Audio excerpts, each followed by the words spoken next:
Sa isang emosyonal na payag, nanawagan si unang ginang Liz Satanas Mags na itigil na umano ang mga pag-atake laban kay Pangulong Kuting Jr. dahil umano sa kanyang lumalalang kondisyon sa kalusugan. Ayon kay Ginang Marcos, hindi na raw nakakaya ng Pangulo ang patuloy na stress dulot ng mga kasong kinakarap nito. Ngunit sa kabila ng kanyang pakiusap, marami ang nagtatanong, totoo habang may sakit si Kuting Jr. o ito ay isang paraan lamang upang makaiwas sa pananagutan. Ilang kritiko at eksperto sa batas ang nagsasabi na posibleng taktika lamang ito ng administrasyon upang maiwasan ang mga kaso ng katiwalian na ibinabato sa Pangulo sa kabila ng mga aligasyon ng pagnanakaw sa kaban ng bayan at iba pang kontrobersya. Wala pang iniilabas na konkretong ebidensya o medical records upang patunayan ang sinasabing malubhang sakit ni Kuting Jr. Samantala, nananatili matatag ang panawagan ng publiko na ituloy ang imbestigasyon at panagutin ng sinumang may kasalanan anuman ang kanyang estado sa kalusugan. Patuloy na hinihintay ng sambayanan ang magiging tugon ng Malacanang sa mga katanungan tungkol sa tunay na lagay ni Kuting. Kung totoong may malubhang sakit man ang Pangulo, dapat itong ipahayag ng hayagan upang mawala ang malaking galit mula sa taong bayan. Ito'y habang lumalalim lamang nito sa ang batas na bumabalot sa sitwasyon. Hustisya bang mananaig o ang taktika ng pagpapanggap? At yan nga ang balitang ating pagkakatutukan. Ngunit bago ang lahat, siguraduhin mag-subscribe at ihit ang notification bell para sa patuloy na pagtutok sa mga sulyap ng bagong balita sa tunay na boses ng masa.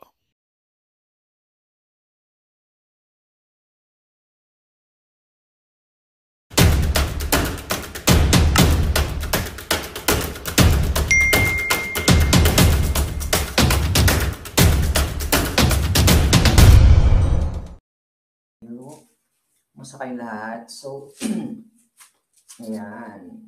Napapanood ko lang ang press conference ni Inday Sara at sinabi nga niya doon, maiksi lang ang kanyang statement, which is God save the Philippines at sa taong bayan ang tagumpay. Alright? Sa taong bayan ang tagumpay. Ano kaya ibig sabihin nun? Lagi naman natin sinasabi yun na talagang hindi magwawagi itong mga ito. Diba? Na pagtulungan si Inday Sara patungkol nga dito sa kanilang impeachment na pinlano talaga nila at paulit-ulit kong sinasabi sa inyo yan. 2023 pa. Ngayon, mga palangga, mga kababayan, bago ko basahin yung mga information dito. Yes, Elise. Yeah, wala po tayo sa ating teritoryo, kaya pasensyahan nyo na kung hindi maganda yung ating mga lighting effect. Okay, dahil on the go ang inyong palangga. So anyway,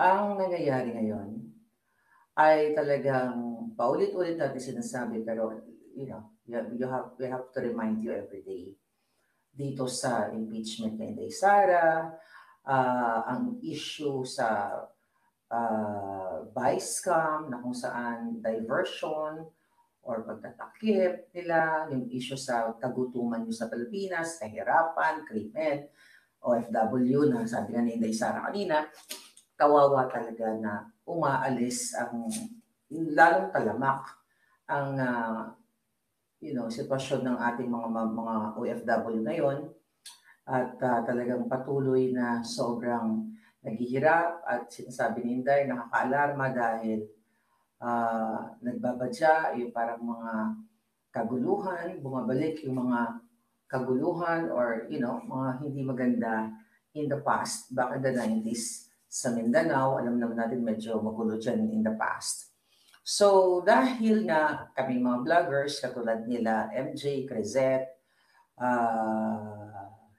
lahat ng 37, o bakit nabanggit yung dalawa, I believe, as Attorney Trixie Angeles, kasi tinanggal or dinilete, tinumba yung kanilang Facebook page. Kung matatandaan po ninyo, January of 2024 last year, ako yung unang biktima nila. Kami ni Sas, actually, dalawang page, pareho kami ni Sas, ako dalawang page rin tinake down nila, pero hindi tayo nagpa-supil sa kanila. So, ginawa natin, gumawa ulit tayo ng Facebook YouTube, nandito tayo, para hindi tumigil. Okay, inkantado na raw ako, sabi ni Randy Lau. So, hindi tumigil yung ating ngangabel. Si Doc Lorraine, no? Si Doc Lorraine, tinanggal din nila yung Facebook account. Obvious naman po yung pattern. Diba? Obvious ang pattern, tinatawag yung mga Marcos critic vloggers.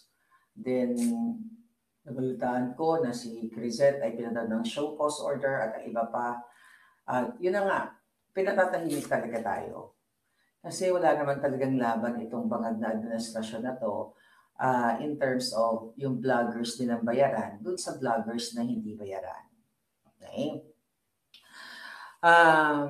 Ngayon nakikita ninyo ang, ang kababuyan nitong gobyerno ninyo. Kagabi nga, at ang dami-dami naman ng mga vloggers, at kayo alam nyo na talagang ginastos nila ang taong bayan. May mga lumalabas na may dumarating sa atin ng pictures na bulto-bultong pera, no, na binigay doon sa Congress na to. But dahil nga hindi ako masyado updated sa mga eksena dahil medyo busy-busyhan, hindi ko pa na-verify yung mga pictures saan ba yun galing. Pero sa group namin, talagang tangkas-tangkas na pera na allegedly yun ang binayad sa mga kongresista para pumirma laban dito nga para maisulong nila yung impeachment kay Inday Sara. Kasi in the past, kulang sila sa numbers. I think they started 8, tapos nadagdagan hanggang sa dumami na ng dumami kasi sa offer nga na dapol bags of money galing sa Pilipinas. Yes, Alice Sanchez. So, patunay talaga, mga palangga, when I started speaking up in 2022, nung kaupo pa lang ni Bangag, na sinasabi ko na itong bangag na presidente na ito at ang kanyang asawa si Satanas, ito yung ginagawa sa inyo. Ano yung ginagawa sa inyo?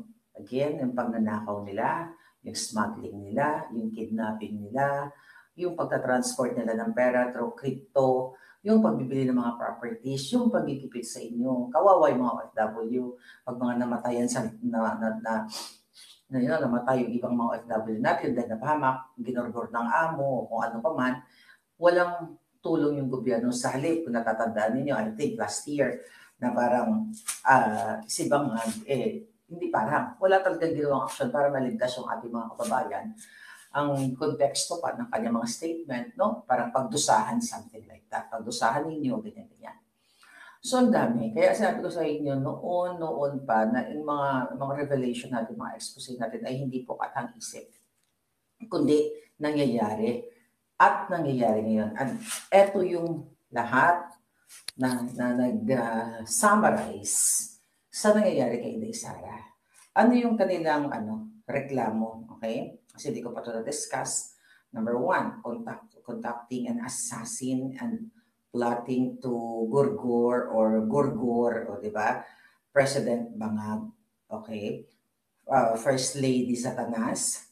Okay? House Speaker Tambaluslos, aka Queen of Bribery, as public admitted by her in a live broadcast. So ito actually, yung reklamo na out of context ito, alam niyo naman yan, na sinabi ni Inday, sinabi ni Inday, itong mga katagang ito, kung siya ay gugurgurin dahil may banta sa buhay niya. Alright? So, nilihis na naman nila yung issue kasi yun naman talaga ang gusto nila, di ba?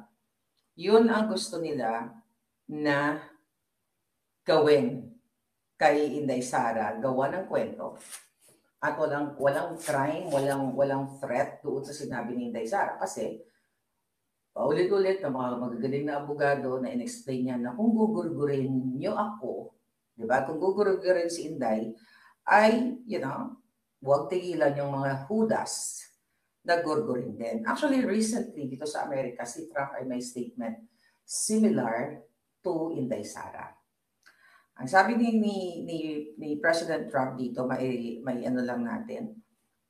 connect. Sabi ni President Trump said on Tuesday if Iran carries out his Gurgur, his assassination, advisors will ensure the country is obliterated.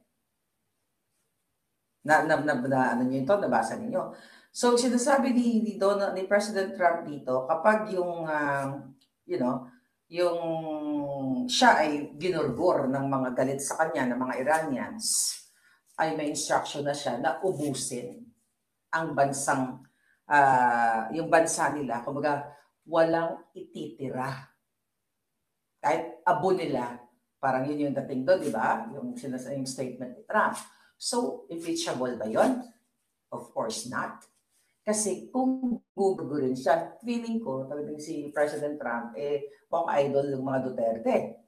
Idol si Inday Sara. Kasi right now, yung policies niya dito sa Amerika, similar to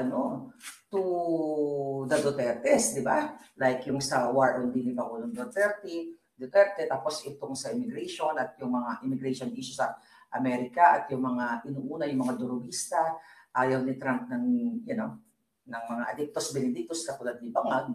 So it's pareho ng ginagawa ng Duterte. Ang Trump policy at Duterte similar. Baka nag-uusap sila. Hindi natin alam kasi they're really, di ba, they're friends sila. Ngayon, number 2, sasagutin natin to. Ay, hindi, wag muna yung tukol muna sa Gurgur. Ito mga putangay ng ito. Itong mga kongresistang ito at si Bangag Jr., sila po ang may kakayahang mag-hire ng gorgorero o gorgorera. Dahil ulitin ko po sa inyo, ako ay pinadalhan ng Bangag administration ng taga-gurgur. Okay? Nasa korte po yan, nilalaban ko sa kanila. I mean, nakasulat yan sa mga isa sa mga depensa ko dito sa mga kasong itinanim ni Liza Tanas, di ba nga sa pakikipagsabuatan ni Zaldico, ni Robles sa PCSO na kumakamal na ni Paklipak sa lapi, si Zaldico even though hindi siya pumirma dahil out of the country siya, yung dalawang designers at everything, sila po ang may kakayahang magpategi ng tao. So itong mga istorya ito, at by the way, itong si Marcos Jr. ay talagang doble kara, manloloko, mambubudol. Bangag na bangag sa kapangyarihan at bangag na bangag sa pera ng bayan. Recently, nagpa-press con yata siya na sinasabi niya doon sa kanyang press con na naghuhugas kamay siya. Kunyari, wala siyang alam. Okay? Kunyari, wala siyang alam na dali. Okay. Hudas na to. Hudas talaga. Okay. Diyan na yun. Sabi ng hayop niya. Ganda ni Inday dito, Okay. Okay. Sabi ng hayop. Actually, sabi ng gunggong, nang walang hiya, Pangulong Duterte dito. Sabi ng gunggong, ayan, sabi, may mga nagsasabi, impisa daw si Bangag, dapat si Bangag ang, wait a minute. Kumusta kayong lahat mga palangga? Kumusta kayo? I-share nyo ito, i-follow nyo yung iba pang mga page, ng mga bagong page sila, Attorney Trixie, okay, at nila MJ, sila Criseta, then ginurgur sila ng bonggang-bongga. Alright? So, ito ay patunay, okay, na si Marcos Jr. talaga, gago talaga to si Bangag. Napakawalang iya. At si Liza Tanas. Okay, ito muna. Number 2. Okay, sabi ng mga hinayupak sa Congress, misuse and malversation of confidential funds appropriated to the Office of the Vice President and Department of Education. Ulit-ulit na natin sinasabi yan. Hi. Yeah. Si Yumi Santiago. Paulit-ulit na natin sinasabi yan na kung meron man po ang kung meron mang gumamit ng pera, hindi gumamit ng pera ng bayan nagnakaw ng pera ng bayan, trilyon, maybe trillions of money ng Pilipinas. Kaya lumulubog tayo sa utang.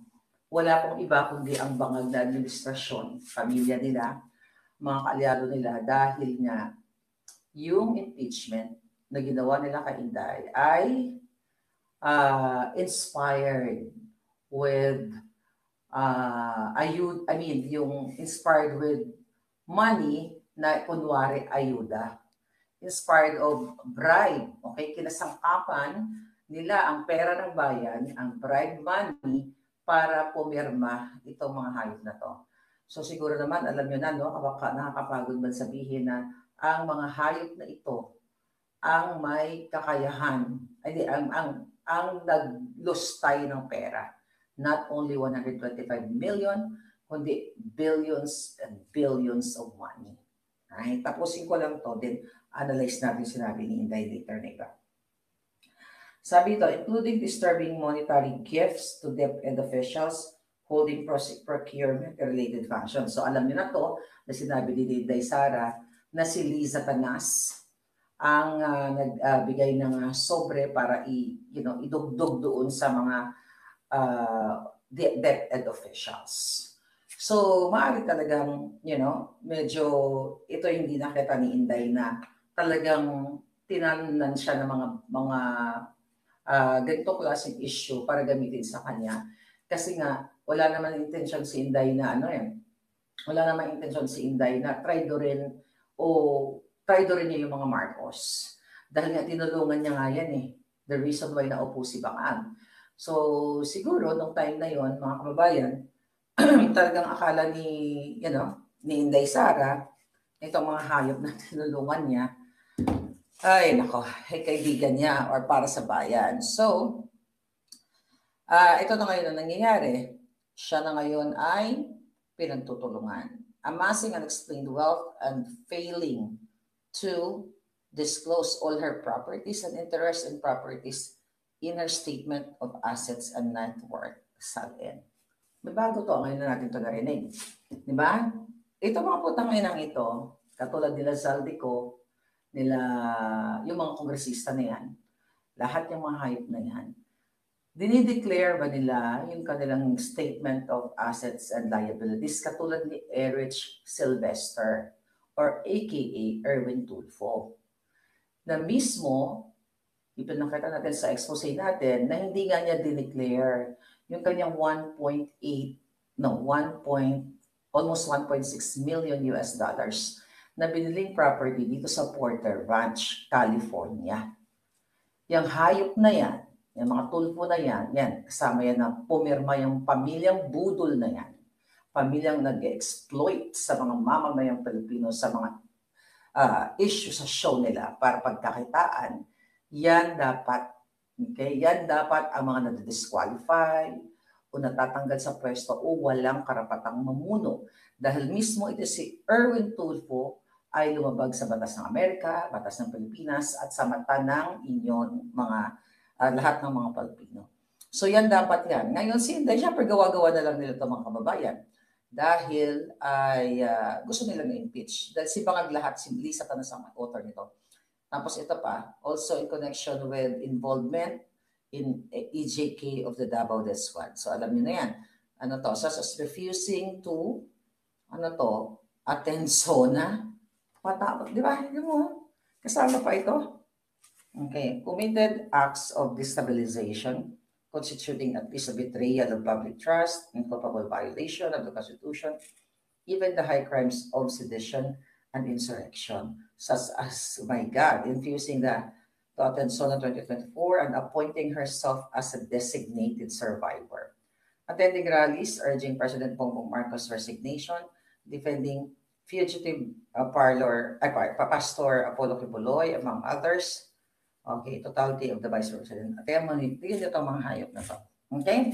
Pati hindi pag-attend ng SONA, paano attend si Inday sa SONA kung suka na siya sa ginagawang pagnanakaw, okay, ng gobyernong Bangag. So, Definitely lahat ito mga palangga gawa-gawa lang ng mga hayop na to dahil ang gusto talaga ni Bangag, okay? Ang gusto ni Bangag ay what?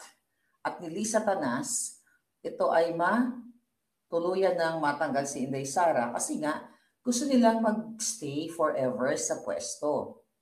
Okay? Sinabi ko din sa inyo para magstay sila forever sa kanilang pwesto mga kababayan. Hay nako, dahil uubusin nila ang pera ninyo.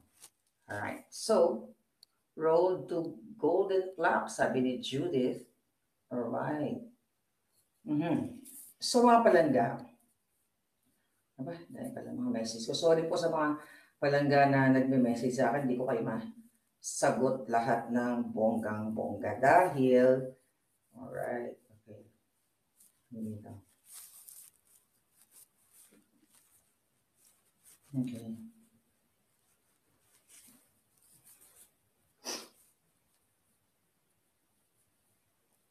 Walang yan talaga.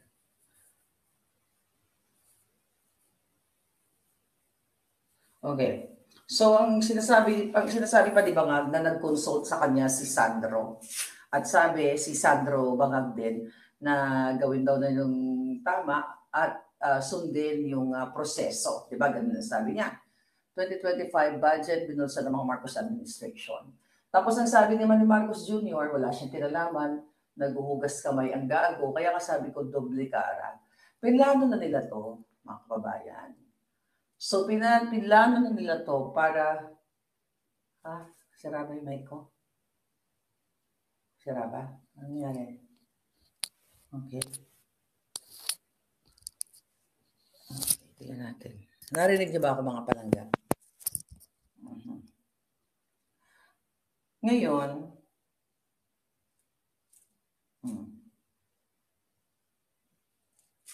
grabe. So, unti-unti, okay, hindi yun, tinatanggal, ayan, maraming mga nababasa sa group na talagang pupuntrihan, tatanggalin lahat ng mga Facebook page na mga Sara supporter, Duterte supporter, o yung mga critic ni Marcos Jr. para syempre hindi na tayo makalaban. Pero syempre hindi tayo susuko, mga palangga, talagang pagpatuloy natin itong ating pagtutuligsa sa mga hinayupak na ito. Right. Oh my God. Okay, ngayon,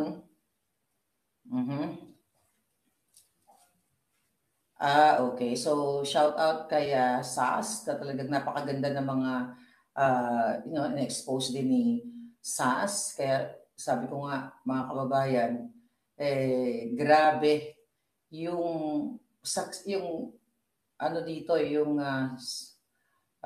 pagbuwis din ng buhay ng ating mga vloggers.